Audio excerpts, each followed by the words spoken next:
Love story in Hindi. कम उम्र में प्यार होना, प्यार की भावनाओं को समझना, प्यार की तरंगों में घुलना मिलना स्कूल के समय में ही हो सकता है। स्कूल का प्यार तो नसीब से मिलता है।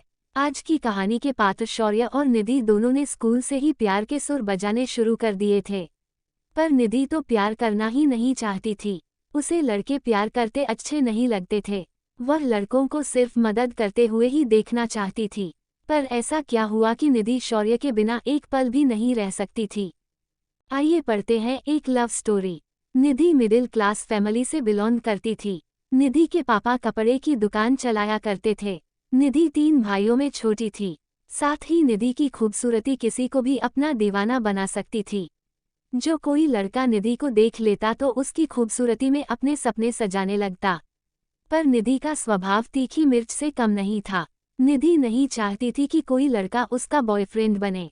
पर निधि इस बात से बिल्कुल अनजान थी कि उसके साथ ऐसी घटना घटने वाली है जिससे वह एक लड़के के लिए तड़प उठेगी। आइए जानते हैं निधि और शौर्य का मिलन कैसे हुआ। निधि को अपने स्वभाव में जीना अच्छा लगता था। अपने फ्रेंड्स में अपने स्वभाव को लेकर काफी चर्चित थी। वन दिन निधि स्कूल जाने के लिए बस स्टॉप पर खड़ी थी। बहुत इंतजार करने के बाद भी बस नहीं आई। निधि परेशान होने लगी। उसे लगने लगा आज तो स्कूल छूट जाएगा, कितनी पढ़ाई डिस्टर्ब हो जाएगी। ऐसे विचार कर ही रही थी कि शौर्य बाइक से स्कूल की तरफ ही जा रहा था। निधि को परेशान देखकर उसने अपनी गाड़ी रोकी और निधि से कहा, आज बस नहीं आएगी, बस पीछे खड़ी है, शायद खराब हो गई है। अगर तुम चाहो तो मैं तुम्हें स्कूल छोड़ सकता हूँ। मैं तुम्हारे स्कूल की तरफ ही जा रहा हूँ और मैं वही पास ही हाई स्कूल में पढ़ता हूँ। शौर्य अपने स्कूल में सबसे होनहार व टॉपर लड़का था। उसका नाम पूरे शहर में था। हर लड़का लड़की उसका नाम जानते थे, पर बहुत कम लोग ही उसे पर्सनली जानते थे। निधि भी उन स्टूडेंट्स में थी जो शौर्य के नाम की फैन थी। निधि ने कहा, हाई स्कूल में मैं तो किसी लड़के को नहीं जानती, पर क्या तुम शौर्य को जानते हो? शौर्य ने पूछा, कौन शौर्य?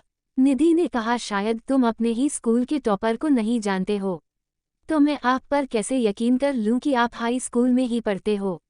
ऐसे ही किसी लड़के के साथ नहीं जा सकती मैं। शौर्य निधि की मासूमियत पर हंसता है और कहता है, अरे आप यकीन मानिए, हाई स्कूल में ही मैं पढ़ता हूँ। आप निश्चिंत होकर बैठ जाइए, मैं आपको स्कूल छोड़ देता हूँ। निधि ने फिर मना कर दिया। शौर्य ने कहा, क्या अगर हमारे स्कूल का टॉपर शौर्य खुद आपको लेने आए तो क्या आप उसके साथ चली जाओगी? निधि ने तपाक से कहा, बिल्कुल चली जाऊंगी। शौर्य ने कहा, अच्छा बताओ तो उसे पहचानोगे कैसे? इस पर निधि चुप हो गई। उसने कहा, हाँ बस मैं उसे पहचान लूंगी। निधि ने ऐसे ही अनमने मन से कहा। शौर्य ने कहा, तुम कैसी लड़की हो, शौर्य को फॉलो करती हो पर उसे कभी देखा ही नहीं, और अगर तुम मुझसे पहले देख लेती तो अब तक तुम स्कूल पहुंच चुकी होती। निधि ने आश्चर्य से पूछा, क्या, वह कैसे? शौर्य ने कहा, अरे मैडम, शौर्य हाई स्कूल का टॉपर, और तुमने मुझे पहचाना नहीं। अब बैठ जाओ, हमें स्कूल के लिए देरी हो रही है। निधि ने कहा, अरे वाह, क्या नाम बताया आपने, मतलब तुम मुझे बैठाने के लिए अपने आप को अब हाई स्कूल का टॉपर बताने लगे हो? तुम्हें क्या मैं बेवकूफ़ लगती हूँ? जाओ यहाँ से, नहीं जाना तुम्हारे साथ। शौर्य अब अपने सिर को पकड़ते हुए कहता है, हे भगवान, इस लड़की को मैं कैसे समझाऊं कि मैं ही शौर्य हूँ। शौर्य को एक आइडिया आया। शौर्य के पास उस समय मोबाइल नहीं था, अब वह कैसे उसे समझाएं। तब शौर्य ने निधि से कहा, क्या तुम्हारे मोबाइल में इंटरनेट चलता है? निधि ने कहा, बिल्कुल चलता है। शौर्य ने कहा, वेरी गुड, आप एक काम करो, इंटरनेट पर हमारी हाई स्कूल की ऑफिशियल वेबसाइट खोलो, वहां पर मेरी फोटो मिल जाएगी, तब तुम्हें यकीन हो जाएगा। निधि ने तुरंत सर्च किया तो चकित रह गई और अपनी फालतू की बातों पर पछताने लगी। निधि ने कहा, सॉरी, मुझे माफ कर देना, मैंने तुम्हें पहले कभी देखा नहीं था, इसलिए पहचान नहीं पाई, प्लीज मुझे माफ कर दो। शौर्य ने कहा, थैंक गॉड, तुम्हें अब तो यकीन हुआ। चलो अब बैठ जाओ, हमें काफी देर हो चुकी है। निधि अब तुरंत शौर्य के साथ बाइक पर बैठकर स्कूल के लिए निकल पड़ी। दिन भर निधि स्कूल में शौर्य के बारे में सोचती रही। अपने को सौभाग्यशाली समझने लगी कि आज शहर के टॉपर ने मुझे लिफ्ट दी। शौर्य किसी काम से निधि के स्कूल में आ जाता है तो सभी बच्चे उसे देखने के लिए भीड़ लगा देते हैं। निधि दूर से ही शौर्य को देख रही थी। अब निधि की नज़र शौर्य को मदद की फीलिंग से नहीं देख रही थी। वह चाहती थी कि शौर्य उससे खूब बातें करें। तभी शौर्य की नज़र दूर खड़ी निधि पर पड़ी। शौर्य निधि की तरफ जाने लगा। निधि शौर्य को अपनी तरफ आते देख सब सुध बुध भूल चुकी थी और उसे नमनामी आंखों से देखने लगी। शौर्य ने निधि से कहा, कैसी हो मैडम, अब तो आप मुझे पहचान लोगे ना?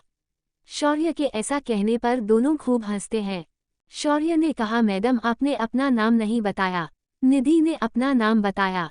शौर्य ने पूछा, तुम रोज बस से ही आती हो? निधि ने कहा, हाँ। शौर्य ने कहा, अगर आपको बुरा नहीं लगे तो आप मेरे साथ कल से बाइक पर आ सकती हो। अगले दिन रविवार था और निधि को याद ही नहीं रहा कि आज रविवार है। वह तो शौर्य से मिलने बस स्टॉप पर जा पहुंची।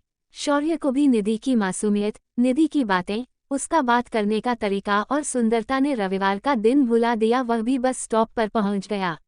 निधि पहले ही बस स्टॉप पर पहुंच चुकी थी। शौर्य ने देखा निधि आज बड़ी खूबसूरत दिख रही थी। शौर्य ने कहा, चले स्कूल? निधि ने कहा, हाँ चलो। पर दोनों ने देखा आज स्कूल की एक भी बस क्यों नहीं आ रही। तभी निधि को अचानक याद आया कि आज तो संडे है। निधि ने कहा, आज संडे है। शौर्य ने कहा, तुम्हें पता था तो आज आई क्यों? तभी निधि ने कहा, तुम क्यों आए हो? दोनों बाइक से उतरकर बस स्टॉप पर 3 घंटे तक बातें करते रहे। दोनों अपने प्यार को जाहिर करने लगे और खूब खुशी से साथ साथ रोज स्कूल जाने लगे। ये एक प्यार था जो दोनों तरफ से बिना कहे, बिना बताए एक ही क्षण में हो गया। ऐसे ही वीडियो देखने के लिए हमारे चैनल को लाइक एंड सब्सक्राइब करें। Thanks for watching.